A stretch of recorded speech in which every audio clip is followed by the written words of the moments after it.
Hi, I'm Kamali, taking you through some of the things people are talking about and some of the stuff they're sharing around the world on Newsfeed today.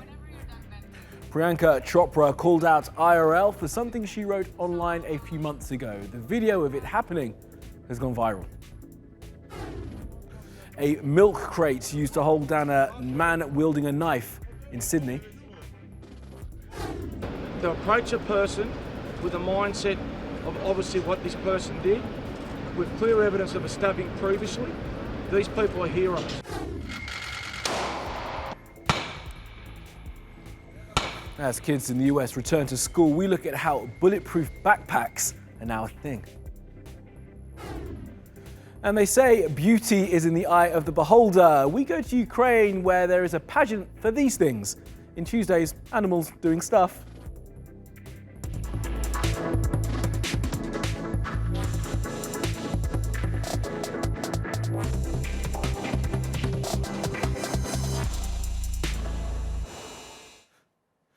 And at the top of our newsfeed, Priyanka Chopra. She's an actress from India who's married to a guy from the Jonas Brothers, but she's also a UNICEF Goodwill Ambassador.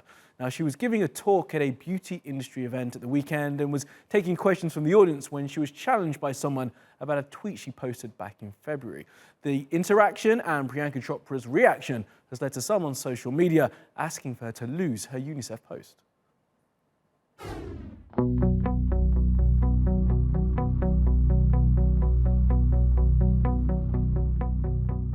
Priyanka. Hi, what's your name? Aisha. Hi, Aisha. So, it was kind of hard hearing you talk about humanity because as your neighbor, a Pakistani, I know you're a bit of a hypocrite because you tweeted on February 26th, Jai Hind, # Indian Armed Forces. You are a UNICEF ambassador for peace and you're encouraging nuclear war against Pakistan. There's no winner in this. As a Pakistani, millions of people like me have supported you in your business of Bollywood and you want nuclear war. Whenever you're done venting. Got it? Done? Okay, cool. So, I have many friends. Thanks, girls. I have many friends from Pakistan, and I am from India, and war is not something that I'm really fond of, but I am patriotic. So I'm sorry that if I hurt sentiments to people who do love me and have loved me, but I think that all of us have a sort of middle ground that we all have to walk, just like you probably do as well. The way you came at me right now, girl, don't yell. We're all here for love. Don't yell. Don't embarrass yourself.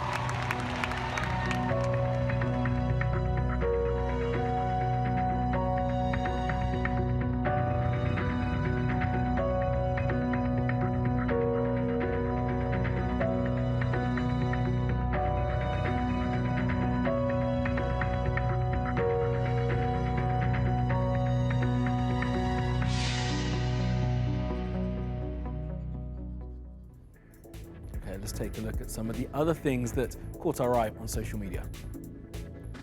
DJ Arafat has died. The musician from the Ivory Coast was killed in a road accident over the weekend in the capital, Abidjan. He was huge in Francophone Africa and released 12 albums. Fans gathered at the hospital where his body was taken and have also been paying their respects to him online. Here's some of his track, Dosabado.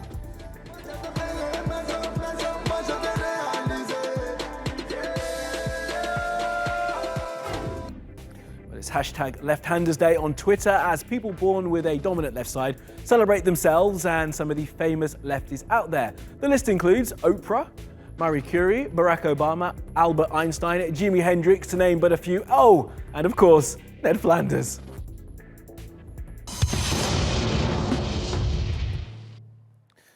Now, social media users have captured the moment a man carrying a large knife was tackled and restrained in downtown Sydney.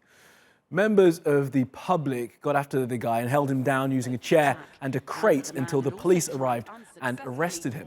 Police said in a statement they found some ideological material related to terrorism on the guy, but the incident is not being treated as a terrorist attack. The man's accused of killing one woman in a nearby apartment and stabbing a second woman in the street. Police have praised passers-by for their quick thinking. And I want to acknowledge those people, those members of the public who got involved. They were brave, and I can only use that word seriously. They were significantly brave people. To approach a person with a mindset of obviously what this person did, with clear evidence of a stabbing previously, these people are heroes, and I want to acknowledge that. I think he had a balaclava on, jumped on a car, wielding the knife with blood on it, and we're like, wow, what is going on here? So we immediately, all of us went down the escalator, and we just continued to chase the guy, where other people were just kind of like going away because obviously he's wielding a knife. Like, I don't know whether it's an instinct thing or what, but we was like, right, we just got to kind of try and restrain this guy from doing any more. And my brother and I just ran across here. These boys followed, and we managed to get a grip along with another guy, and we've got a grip of him and restrained him fully. And the fact that the suspect was held down with a milk crate has led people to posting memes like this on social media. As you can see, it compares Australia to the United States. And it is to the United States we go next, where random acts of violence are an all too regular occurrence. And here's a story about how the fear of being caught in a shooting is leading to an increase in the sale of an item most children carry to school every day.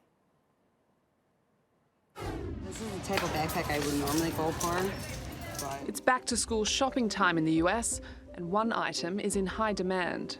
It shouldn't have to come to selling bulletproof backpacks. That just goes to show what type of society we live in today. At a Walmart like this, 22 people were shot and killed in El Paso earlier this month after the alleged gunman published an anti-immigrant manifesto. But a mother of a 13-year-old multicultural young man, I feel like that's what we need in today's society.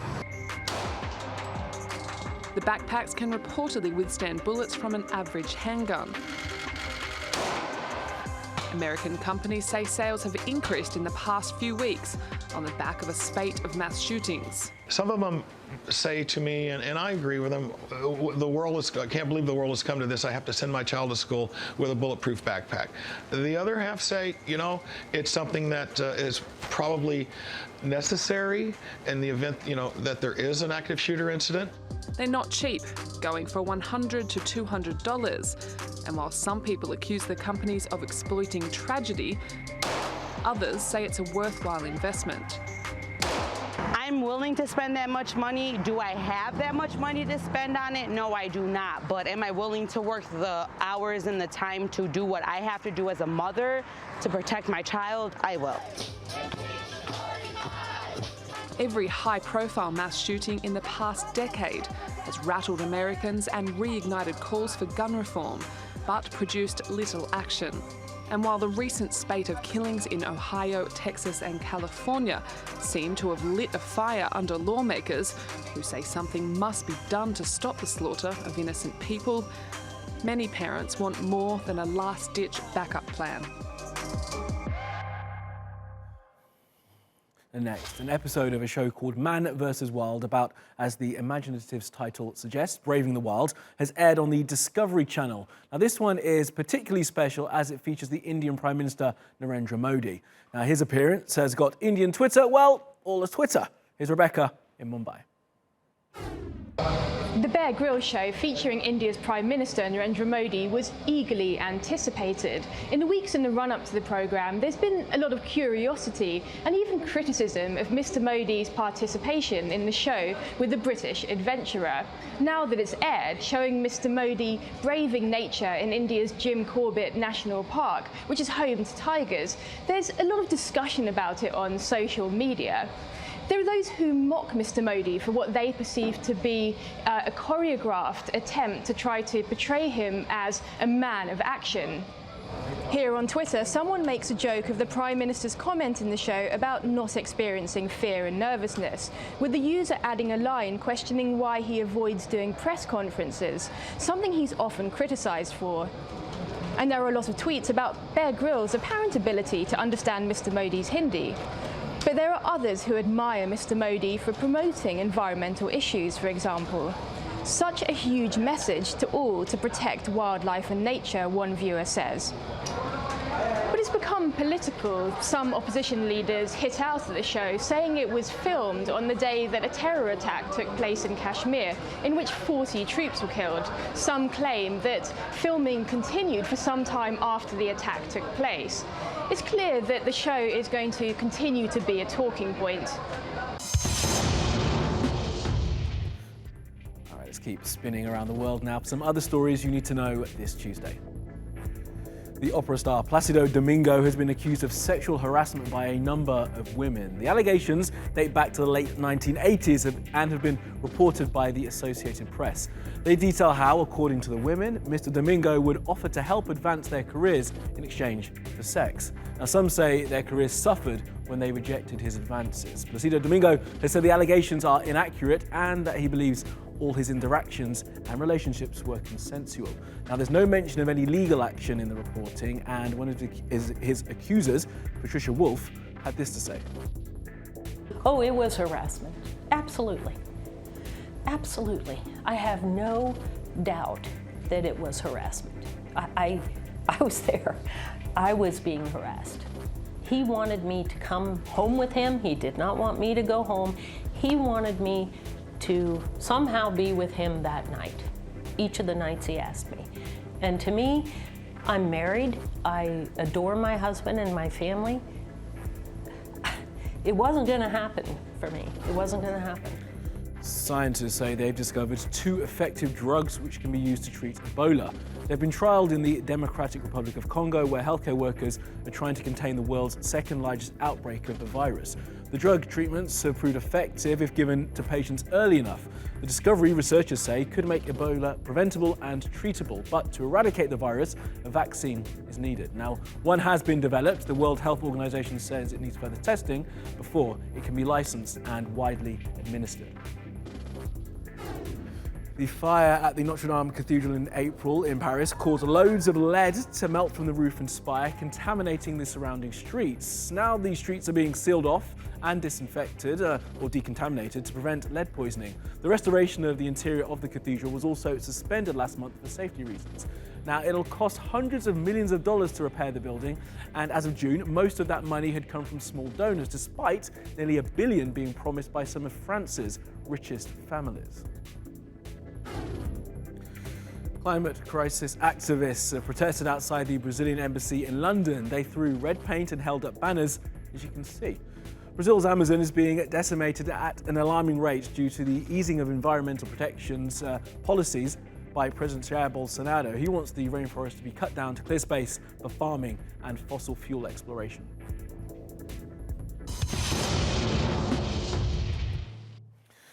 And last up today, here on Newsfeed, we definitely like a good, wholesome animal story. But one thing we definitely don't like are wholly unwholesome beauty pageants. So you can imagine our quandary when the two things came together in Ukraine.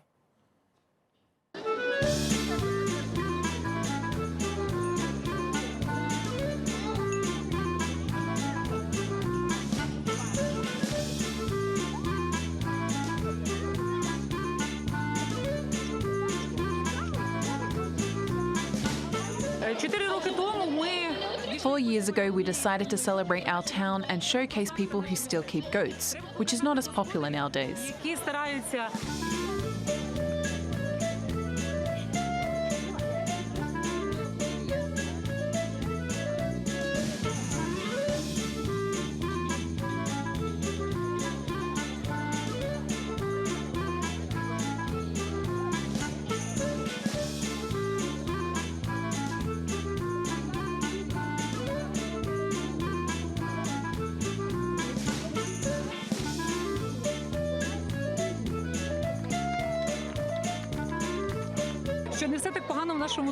We organize the festival and people support us and bring their favorite animals. The name Koza Fest comes from the goats. There are so many people who have come with goats and discussed breeding, and it's amazing. It's such a joyful event. Yeah, not bad looking goats. All right, that's all from the Newsfeed team. Reach out to me with your questions, comments, complaints and suggestions. You'll find me at Kamali Melbourne. You'll find us 24/7 on YouTube. You can subscribe to our channel and you can follow me on Twitter. Follow, subscribe, add. See you again tomorrow.